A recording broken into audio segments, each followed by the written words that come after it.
Everybody knows why kids drop out. If I ask you or the person on the street, why do kids drop out of school, they're going to give me an answer. We all think we know. Knowing why kids drop out and being able to identify those kids and then support those kids so that they don't drop out, that's a lot more complicated. And to do that across a whole system where you've got schools that have different realities, we really do need to do something very specific, very targeted for our students that were at high risk of dropping out. But who are they? How do we know who they are? And how do we know how to help them?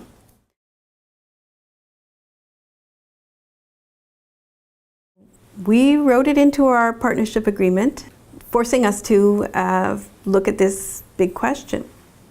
And the following year, Jeff Hips, who's assistant director, he put together a team of a committee. Genevieve Legatti was invited to come as well. And the first year was really a year of exploring what could be done, basing themselves on research.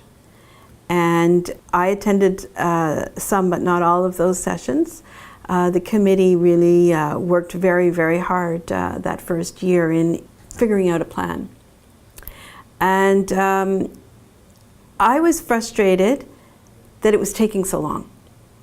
I wanted the solution, and Jeff kept telling me, yes, but we still haven't, we haven't finished figuring out what the problem is. Okay. Year 2 started, and we were getting a little bit closer to our solution. And out of this, the committee developed a dashboard that flagged students who were at risk.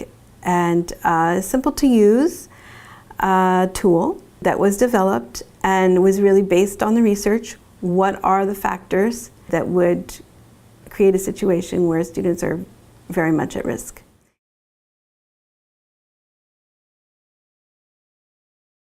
Our first objective was to, again, we created a professional learning community, a working committee that took a look at the research on dropping out to better understand, so where are we going? So we needed to look at the evidence.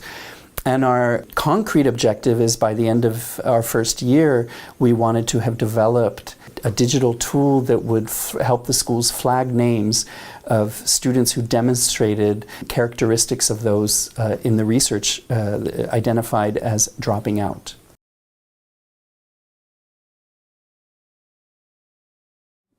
This year has been a year of going out to the schools and selling the idea.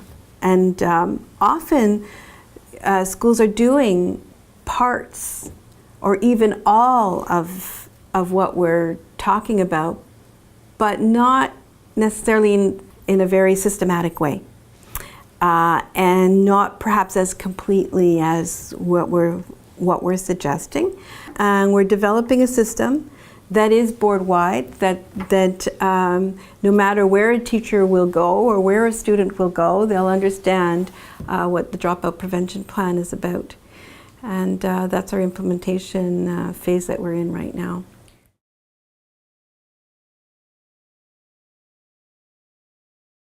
Our whole movement with looking at evidence is not to talk about numbers, but it's to talk about students. So it was the same thing, it was moving that whole subject base to students who are classified as leaving, which is our dropouts. Not solely our dropouts, but much of our, our kids who are leaving schools, not re-registering in an institution in Quebec, so we don't know where they are. It's not right that we didn't know who they were. So that's what started the whole movement.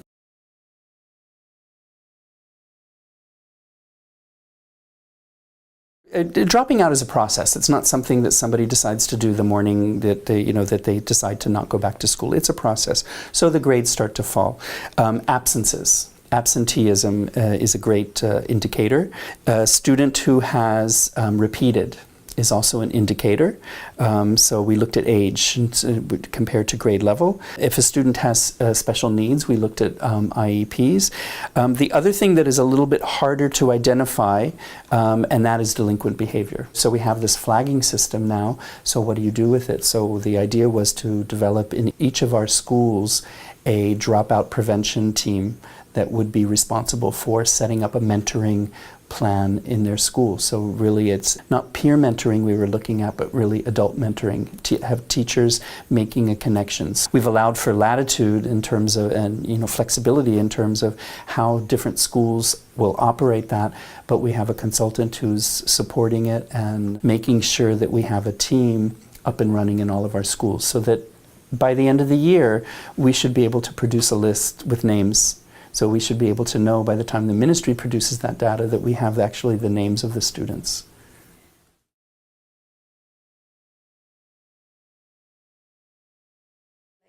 It starts in secondary 1. We can actually flag starting in secondary 1. So we had that question when we were developing the dashboard.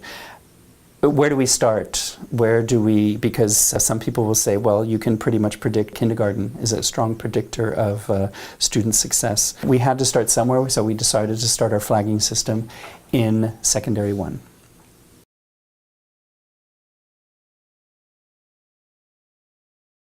There were a few names that popped up there that weren't already known. A lot of them are known already, right? These are frequent flyers, and it's no secret that they're at risk. And some other names popped up, and that was a great concern to the staff. And so, yeah, that was, so we know that there's success there.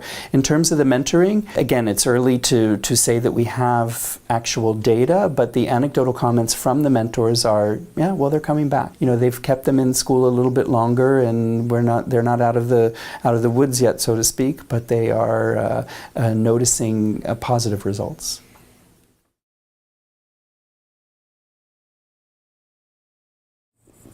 It seemed like an easy thing at the time, but it's not an easy thing. I guess that's what we're realizing. We're realizing over time that any kind of change that really matters, that is really going to make a difference, has to take time. And giving it that time is worth it.